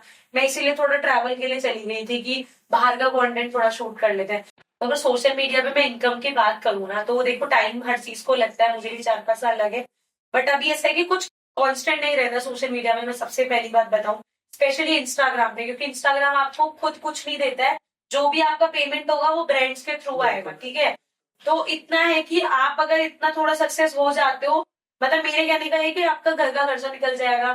मैं अपना खुद का घर का खर्चा निकाल लेती हूँ, अपने आने जाने का हो गया, अपना ट्रैवलिंग का हो गया, ये मैं निकाल लेती हूँ। अपन फिगर्स की बात करें तो फिगर्स में तो सर मैं इसलिए फिक्स आपको नहीं बोल सकती क्योंकि कुछ भी फिक्स नहीं है।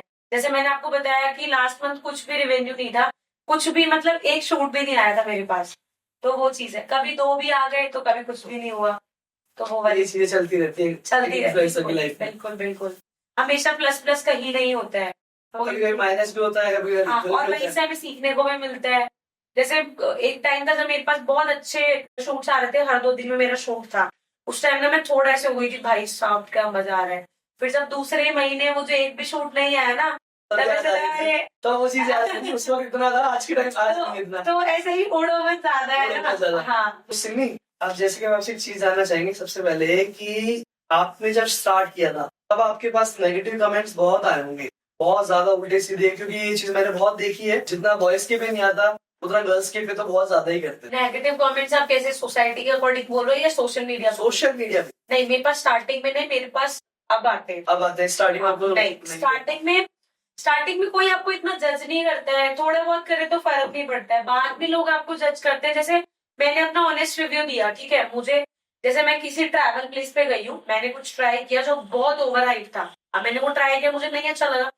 अब एक चीज बताती हूँ, जैसे मैं भी एज अ ट्रैवलर गई, पेरेंट्स के साथ गई मान लो, ठीक है, तो वहां पे मेरा टाइम वेस्ट हुआ है। आप पेरेंट्स के साथ कहीं गए हो और आपने किसी सोशल मीडिया पे किसी की वीडियो देखी, बहुत फेमस फूड है, बहुत फेमस फेमस फेमस, यूट्यूब पे लोग जब भर भर के फेमस बता देते हैं उनको, ठीक है। उसके बाद आप गए, आपने अपना ट्राई किया, अब आपको हो गया मूड खराब, दिमाग खराब, तो आप किसको गाली दोगे? ऑब्वियसली क्रिएटर को। क्या बकवास लोग हैं, क्या दिखाते हैं। आपके घर वालों को भी टाइम वेस्ट हुआ। कहीं ना कहीं हम मान लो इस जगह और वो 15 किलोमीटर उस जगह हम जाते हैं, लिटरली मैं जाती हूँ मेरे फ्रेंड्स के साथ, ठीक है, ऐसा ही मेरे साथ होता है। आप उन पर गौर करते हैं और इग्नोर करते हैं, क्योंकि नेगेटिव कमेंट्स आप चाहे रिव्यूज के बारे में बोलो या अदर भी लोगों को क्या कोई काम नहीं होता, मैं तो सच बोलता हूँ, लोगों को काम नहीं होता, खुद से कुछ होता नहीं है, सामने वाले को उल्टा सीधा बोलते हैं, उस चीज को आप इग्नोर करते हो, क्या करते हो? देखो क्या होता है कि नेगेटिविटी तो सब फील्ड में होती है। इस लाइन में ये है कि आप अच्छा करोगे ना तो भी आपको गाली पड़ेगी, आप गलत करो तो भी आपको गाली पड़ेगी, ठीक है। जैसे मैं कहीं का रिव्यू करती हूँ, मुझे नहीं समझ आया वहां का फूड, मैं ये नहीं बोलती खाना बुरा है, मैं ये बोलती हूँ कि आप यहाँ पे मुझे नहीं समझ आया है।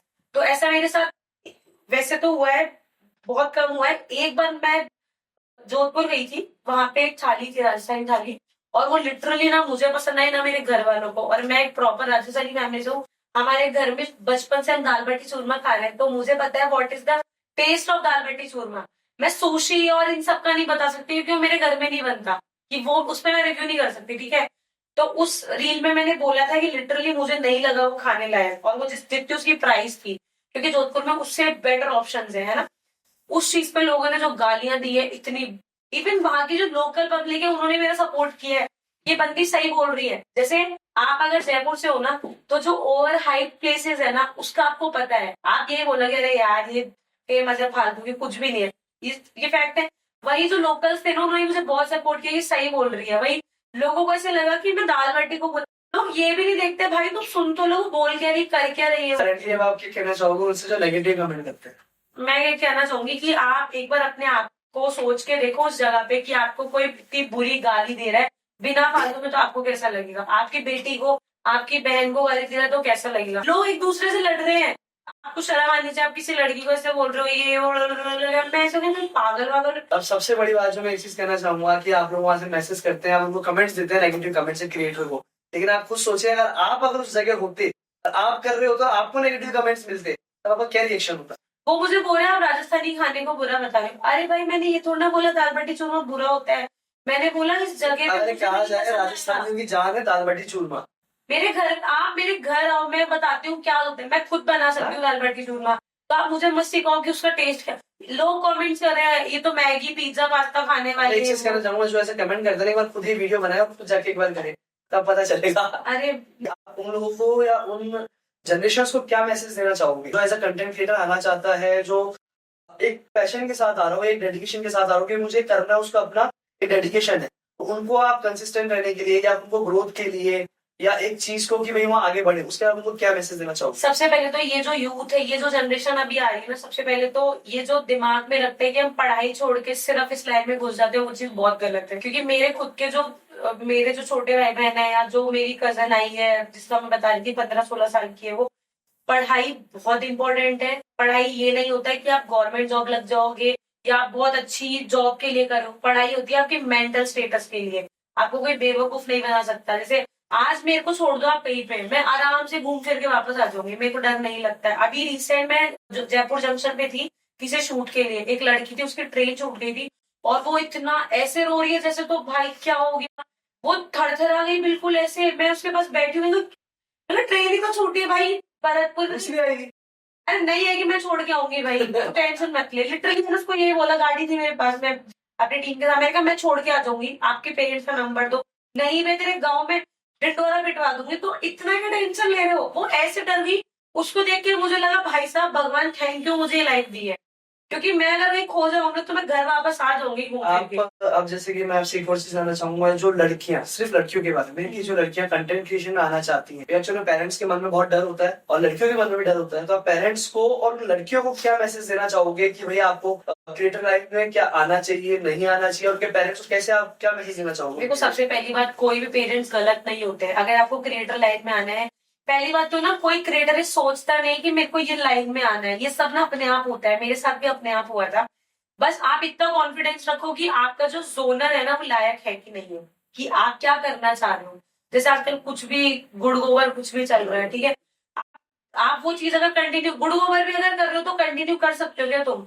मेरे को ये जैसे कई लोग होते हैं कुछ भी दिखाते हैं, मैं सो रहा हूँ उठ रहा हूँ बैठ रहा हूँ, आप देखो यूट्यूब पे, और लोग उनमें इंटरेस्ट लेते हैं। तो आप ये देख लो कि आप अपनी पर्सनल लाइफ इतनी शो कर सकते हो क्या हमेशा के लिए, क्योंकि पर्सनल लाइफ शो करना सबसे ज्यादा जरूरी है हाँ। एज इन्फ्लुएंसर के लिए कि उसको अपनी पर्सनल लाइफ भी दिखानी पड़ सकती है। हाँ, तो आप जो भी जोनर चूज कर रहे हो ना, आप पहले कॉन्फिडेंट हो जाओ कि आप ये कर सकते हो या नहीं। कल को आपके साथ कोई, देखो सारी चीजों में प्रॉब्लम्स आएगी लेकिन आप फिर पीछे नहीं हटने चाहिए हो। बिल्कुल। तो वो चीज है, पेरेंट्स का रहा तो पेरेंट्स अब मान जाएंगे अगर आप सही हो। और गलत में पेरेंट्स तो से कोई भी एक चीज कहना चाहूंगा, आज के टाइम पे सोशल मीडिया एक ऐसा प्लेटफॉर्म है जहाँ आप पहले देखा कोई बच्चा करना क्या चाहता है एक्चुअली, तो हाँ। उनको एग्जांपल सेट करने की भी जरूरत है, उनको दिखाने की भी जरूरत है, क्योंकि एक्चुअली हाँ। पेरेंट्स को ये चीज बहुत कम पता होती है। मैं वही बोल एक्चुअली रहा क्या हूँ, चीज अलग है। जोनर सुना, मेरे खानदान में कभी नहीं किसी ने कुछ नहीं किया। मुझे इतना बोला गया बंद कर दे बंद कर दे बंद कर दे, लेकिन एक टाइम बाद जब अच्छा किया सबके, अब सब मान रहे हैं धीरे धीरे, तो आप अच्छा करोगे ना, वो मालिक भी आपका साथ देगा और आपके पेरेंट्स भी एक टाइम पे हो जाएंगे कि हाँ मेरी मम्मी खुद मुझे बोलती तू जाएगी नहीं क्या, तेरा काम नहीं है क्या, जाना नहीं है तुझे, तो वो चीजें हैं। तो अब सिर्फ एक चीज बताएं आप कि आपकी कंटेंट क्रिएशन से पहले की लाइफ और आज की लाइफ में आप क्या बदलाव नजर करती है? कंटेंट क्रिएशन से पहले जैसे मैं जॉब करती थी, ठीक है, जॉब से मुझे बहुत कॉन्फिडेंस आया है। तो ऐसा नहीं है कि लोग सिर्फ कंटेंट क्रिएशन में डायरेक्ट आते हैं, लोग बहुत से चीजें करके काम करके धक्के खाने के बाद कंटेंट क्रिएशन में आते हैं। तो कंटेंट क्रिएशन में आने के बाद एक तो कॉन्फिडेंस बहुत डेवलप हुआ है, ठीक है, आज मुझे कहीं पे भी कभी भी बुलवा लो। कंटेंट क्रिएशन में आने के बाद आपको नॉलेज बहुत होती है। आप कोई चीज सोशल मीडिया पे बोलोगे ना, उससे पहले आपको रिसर्च करनी पड़ती है, ठीक है, अगर आप समझदार हो, अगर आप एक समझदार इंसान हो तो आप उस चीज पे स्टडी करोगे। आज मैंने मान लो जोधपुर के लिए में कोई वीडियो डाली जोधपुर से रिलेटेड, तो मैं पूरी रिसर्च करती हूँ उसके ऊपर, 3-4-5 घंटे पढ़ती हूँ, खुद निकालती हूँ, सारा सोर्सेज निकालती हूँ, किस सोर्स से बोला गया वो निकालती हूँ। तो इस चीज में आपकी ना नॉलेज भी बहुत डेवलप होती है। आप इतनी सिटीज में जाते हो ना, लोगों से मिलते हो, आपको बहुत कुछ सीखने को मिलता है, कहीं ना कहीं लोगों का स्ट्रगल देख के, तो उनसे इंस्पिरेशन मिलती है। तो कंटेंट क्रिएशन लाइन में बहुत नॉलेज है अगर आप गेन करना चाहो, वरना तो फिर बकवास भी बहुत है सोशल मीडिया पे। तो सिर्फ ये तो वही सारी बातें, आप कुछ रैपिड फायर करते हैं बिल्कुल। क्वेश्चंस वगैरह। तो अब हम आपसे सबसे पहले पूछते हैं फेवरेट डेस्टिनेशन। फिलहाल तो इंडिया में मुझे अमृतसर बहुत पसंद है। Are you a spiritual person? Yes. Role model in influencers? जिंगी जेस्ट और एक Curly Tales. Favourite dish? Chole bhature, favourite street food, golgappe, solo travel और group travel, group, love marriage और अरेंज, लव, मॉर्निंग पर्सन और night out, night obviously, family और friends, family, family और content creation, content creation, friends और content creation, obviously content creation, Akshay Kumar और ऋतिक रोशन, अक्षय कुमार, गोविंदा जी और अक्षय कुमार, गोविंदा जी, गोविंदा जी और अमिताभ बच्चन, अमिताभ बच्चन जी, अमिताभ बच्चन और शाहरुख खान, अमिताभ बच्चन, ऑब्वियसली उनके आगे कौन टिकेगा? कृति सनन और कैटरीना कैफ, कैटरीना, कैटरीना और करीना, कैटरीना, कैटरीना और काजोल, काजोल जी, काजोल और सोनाक्षी, काजोल, काजोल और माधुरी दीक्षित जी। माधुरी दीक्षित। हाँ तो दोस्तों ये थी हमारा आज का एपिसोड। आज के गेस्ट से तो आप मिल ही चुके हैं, तो अब हम आपसे मिलते हैं अगले एपिसोड में। लेकिन जब तक हम आपसे मिलते हैं तब तक आप हमारी इस पॉडकास्ट के अंदर, हमारे इस एपिसोड के अंदर आपको सबसे ज्यादा क्या अच्छा लगा, या आपके कोई क्वेश्चंस या आपके कोई क्वेरीज हो, तो आप हमें कमेंट बॉक्स में जरूर बताएं। अब हम आपसे मिलते हैं हमारे अगले एपिसोड में। तब तक आप हमारी वीडियो को लाइक, शेयर एंड सब्सक्राइब जरूर करें।